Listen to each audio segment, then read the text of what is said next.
आज हम पढ़ेंगे चैप्टर नंबर 2 का पार्ट बी। क्या हमारे आसपास के पदार्थ शुद्ध हैं। इसका पार्ट ए मैंने पहले बना दिया है, जिसका वीडियो बन चुका है। वो लगभग 13 मिनट का है।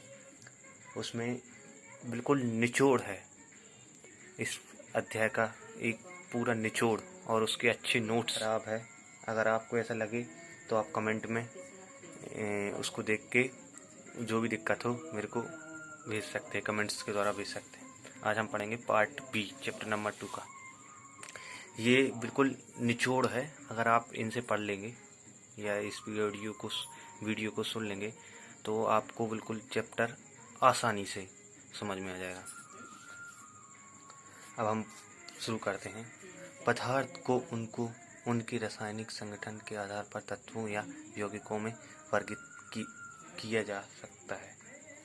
तत्व रॉबर्ट बॉयल पहले वैज्ञानिक थे जिन्होंने सन 1661 में सर्वप्रथम तत्व शब्द प्रयोग किया।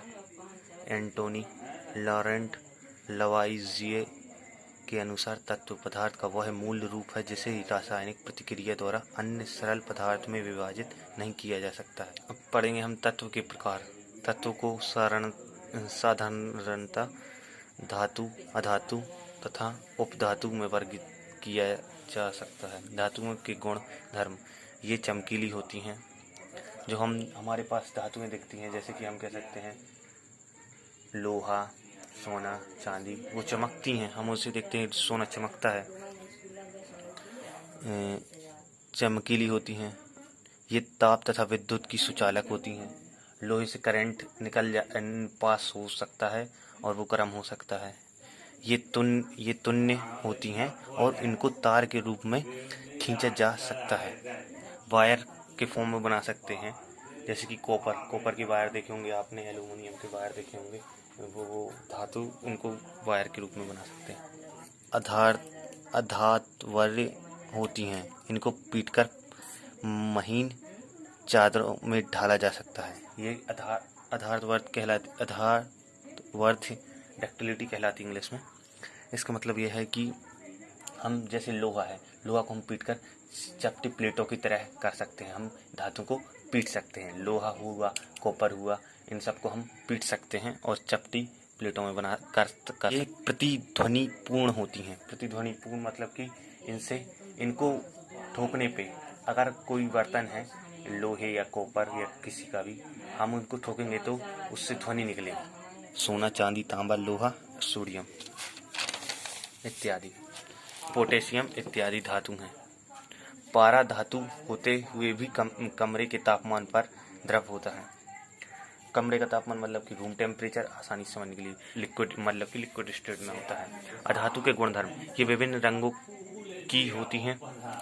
ये ताप और विद्युत की कुचालक होती हैं। कुचालक मतलब कि इनसे इलेक्ट्रिसिटी पास नहीं हो सकती। ये चमकीली, प्रतिध्वनिपूर्ण और अधातुवर्य नहीं होती हैं। मतलब कि अधातु चमकीली नहीं होती हैं।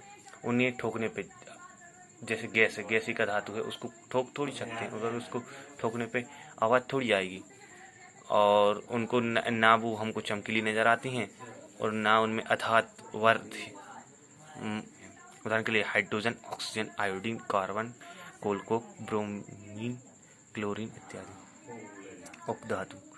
उपधातु को हम इंग्लिश में मेटलॉइड्स भी बोलते हैं, और धातु को मेटल, अधातु को नॉन मेटल। कुछ तत्व धातु और अधातु के बीच के गुणों को दर्शाते हैं, जिन्हें उपधातु मेटलॉइड्स कहते हैं। उदाहरण बोरान, सिलिकॉन, जर्मेनियम इत्यादि। यौगिक मीन्स इंग्लिश में कंपाउंड। एक यौगिक वह पदार्थ है जो कि 2 या 2 से अधिक तत्वों के नियत अनुपात मतलब कि एक फिक्स रेशियो में रासायनिक तौर पर संयोजन से बनता है। ठीक है, उस द्रव या गैस हो सकता है, तो वो शुद्ध पदार्थ और मिश्रण में विभाजित होता है। मिश्रण कोई नियम संगठन नहीं है, और शुद्ध पदार्थ भी 2 भागों में विभाजित होता है, तत्व और यौगिक। हम अब आगे समझेंगे तत्व और यौगिक को। ठीक है, अब यहाँ पे आ जाते हैं तत्व और यौगिक को हम समझेंगे कंपेयर करके। तत्व सरल पदार्थ में विभाजित नहीं किया जा सकता, इसको और ज़्यादा तोड़ा नहीं जा सकता, सरल पदार्थ में नहीं विभाजित किया जा सकता। उदाहरण के लिए कॉपर, ऑक्सीजन, लोहा, हाइड्रोजन, पारा आदि। यौगिक नियत संगठन, रासायनिक या विद्युत रासायनिक प्रतिक्रिया द्वारा घटक तत्वों में विघटित किया जा सकता है। उदाहरण के लिए जल, मीथेन, चीनी, नमक आदि। अब सामग्री, अब मिश्रण दो प्रकार का होता है, सामग्री विषमग्री। तो हम इसको समझेंगे कंपेयर करके सामग्री और विषमग्री को।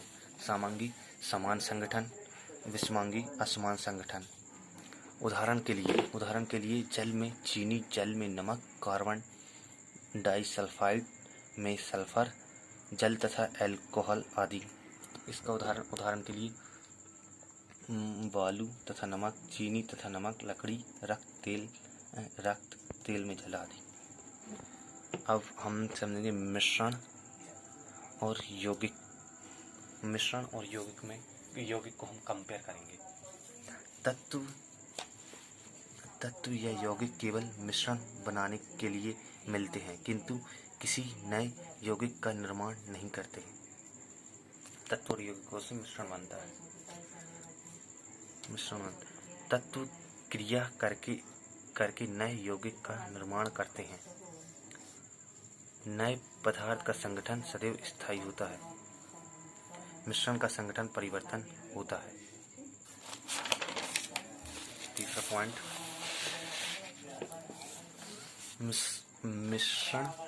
मिश्रण उसमें उपस्थित घटकों के गुणधर्मों को दर्शाता है। नए पदार्थ के गुणधर्म पूरी तरह से भिन्न होते हैं। घटकों के भौतिक विधियों द्वारा सुगमता से पृथक मतलब कि अलग किया जा सकता है। मतलब कि इसमें जो मिश्रण होता है उसमें जो घटक मिले रहते हैं उनको हम अलग कर सकते हैं। यौगिक होता है उसमें घटकों को केवल रखा यानी कि या विद्युत रासायनिक प्रतिक्रिया द्वारा ही पृथक किया जा सकता है। इसमें कर सकते हैं। अब मिश्रण के घटकों का पृथक्करण मतलब कि मिश्रण के घटकों को अलग अलग कैसे कर सकते हैं। सबसे पहली विधि होती है वाष्पीकरण की विधि और दूसरी होती है सबसे पहले वाष्पीकरण की विधि ही समझेंगे हम। मैं बुक रखता हूँ सामने इसको आसानी से समझने के लिए। वाष्पीकरण की विधि आप यहाँ पे देख सकते हैं। पहले एक बीकर लेंगे, बीकर को हम पानी से भरेंगे, उसके ऊपर हम एक वॉच ग्लास प्लेट रखेंगे, उसमें हम उस बीकर को हम स्टोव के ऊपर रखेंगे, उसको ज्वाला देंगे और उस प्लेट को बीकर के ऊपर रखेंगे। जैसे ही उसको ज्वाला मिलेगी तो जो उसमें पानी रहेगा डाई में वो वाष्पीकृत हो जाएगा और इस विधि के द्वारा हम डाई को जल को हम वाष्प के रूप में कन्वर्ट हो जाएगा और हम अलग कर लेंगे द्वारा अपक्रंदन के द्वारा। अब यहाँ पे हम समझेंगे अपक्रंदन के द्वारा। जैसे कि आपने देखा होगा अपने घर पे या कहीं पे या टीवी पे देखा होगा, एक मथनी होती है। मथनी को हम इसमें कहते हैं अपक्रंदीय यंत्र, सेंट्रीफ्यूगिंग मशीन, जो क्या करती है, मठा होता है उससे मक्खन निकालती है। उसको हम जब एक बर्तन या घड़े में उस मठे को डालते हैं और उसमें मशीन लगाते हैं और मशीन चालू करते हैं तो वो मशीन उस मिश्रण को गोल गोल घुमाती है। इससे क्या होता है, जो भारी कण होते हैं ठोस कण वो नीचे रह जाते हैं, जो मतलब कि कम घनत्व वाले कण होते हैं वह ऊपर आ जाते हैं। इसका प्रयोग इस जांच प्रयोगशाला में रक्त और मूत्र की जांच में, डेयरी तथा घर में क्रीम से मक्खन निकालने की प्रक्रिया में, कपड़े धोने की मशीन में भीगे हुए कपड़े से जल निचोड़ने में ये अनुप्रयोग है। अब तीसरी विधि हम कौन सी समझेंगे? तीसरी विधि हम समझेंगे अज्वलनशील। द्रवों का पृथक्करण। अघुलनशील अघुलनशील घटकों का पृथक्करण हम कैसे करेंगे? इसमें हम ये देख सकते हैं, इसमें हो रहा है ये अघुलन द्रवों का पृथक्करण, द्रवों का पृथक्करण। उसमें हम जल और केरोसिन तेल डालेंगे, हम उसको और उसका स्टॉक मतलब कि एक कीप लेंगे, उसको स्टॉक कॉर्क लगा देंगे। ये इसका स्टॉक कॉर्क है और ये कीप कह सकते हैं, ये कीप कहलाता है।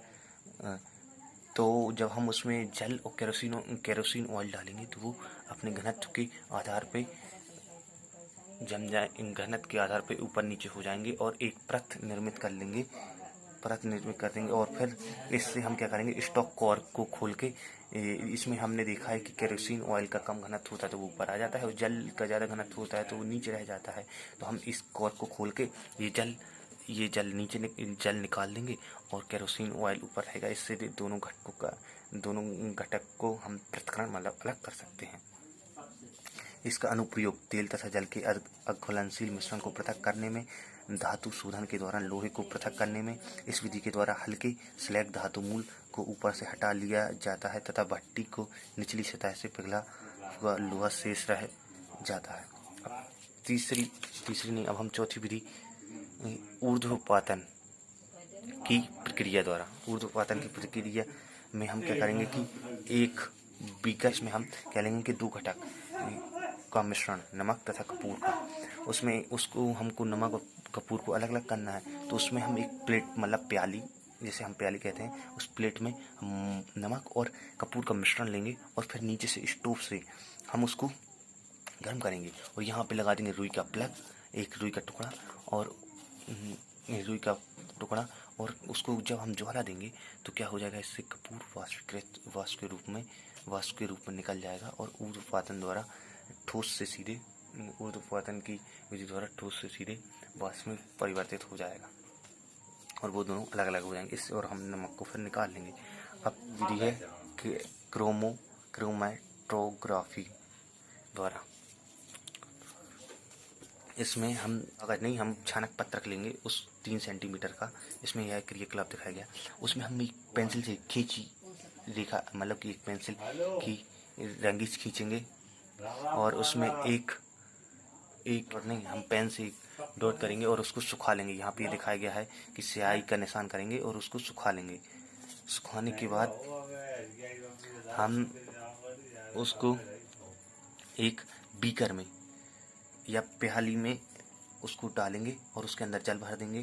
तो जल एक विलायक का काम करेगा और फिर जैसे ही जल ऊपर जाएगा तो जो वो डाई है या स्याही का निशान है, उससे जो लेयर हैगा वो दूर होता जाता है, अलग अलग हो जाते हैं।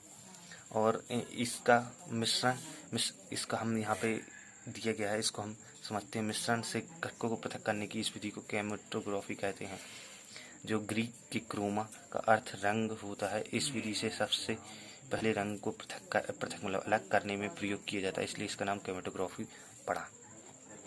इसका उपयोग डाई में रंगों को पृथक करने में, प्राकृतिक रंगों से पिगमेंट को पृथक करने में, रक्त से नशीले पदार्थ को पृथक करने में, अलग करने में। अब छठी विधि है प्रभाजी आसवन द्वारा। ये दिखाया जा रहा है। इसमें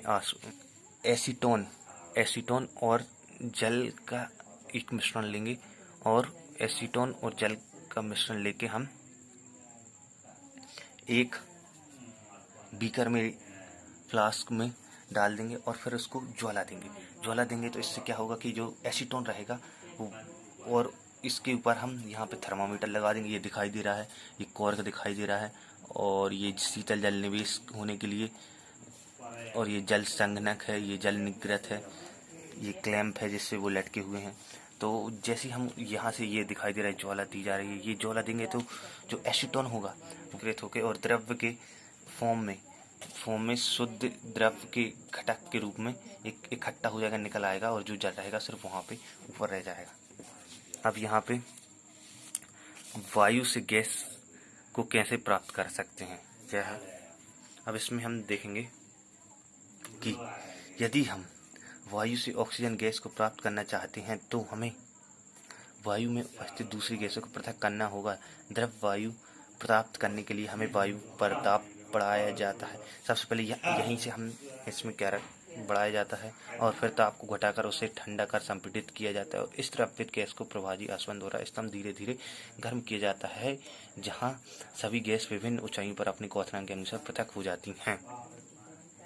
अब मैं समझाता हूँ। देखो, सबसे पहले यहाँ पे ये आपको नज़र आ रहा होगा कि ये छानक लगा है। छानक से वायु अंदर जाएगी, वायु निवेश होगी और यहाँ पे दाब बढ़ाने पर वो वायु गर्म वायु में चेंज हो जाएगी और गर्म वायु को हम इस ब्लॉक में पहुंचाएंगे और इस ब्लॉक में ये पाइप लगा हुआ है और इस पाइप से जल जा रहा है ऊपर। तो इससे क्या हो जाएगा, उसके कांटेक्ट में आके गैस ठंडी हो जाएगी, गैस ठंडी हो जाएगी और शीतल संपीड़ित वायु मतलब कि जिसमें कंप्रेस की गई है, फिर वो दूसरे ब्लॉक में आएगी पृथक। यहाँ से शुष्क बर्फ के रूप में कार्बन डाइऑक्साइड बाहर हो जाएगी, फिर वो तीसरे ब्लॉक में आएगी तो द्रव वायु यहाँ से द्रव वायु में कन्वर्ट हो जाएगी और फिर प्रवाही आसवन के द्वारा वह निकल इस यहाँ से नाइट्रोजन और ऑर्गन गैस निकल जाएंगी और यहाँ से फिर हम द्रव्य ऑक्सीजन कलेक्ट कर लेंगे, जो लिक्विड ऑक्सीजन कहलाती है, और इसको कलेक्ट कर लेंगे। अब हम पढ़ेंगे 8वां पॉइंट है क्रिस्टलीकरण विधि द्वारा। क्रिस्टलीकरण विधि द्वारा अब यहाँ पे तो ये पढ़ना पड़ेगा। क्रिस्टलीकरण विधि के प्रयोग से ठोस पदार्थों को शुद्ध करने में किया जाता है। उदाहरण के लिए समुद्री जल से नमक हम प्राप्त करते हैं, जिसमें बहुत सी अशुद्धियाँ होती हैं। इन अशुद्धियों को दूर करने में क्रिस्टलीकरण विधि का उपयोग किया जाता है।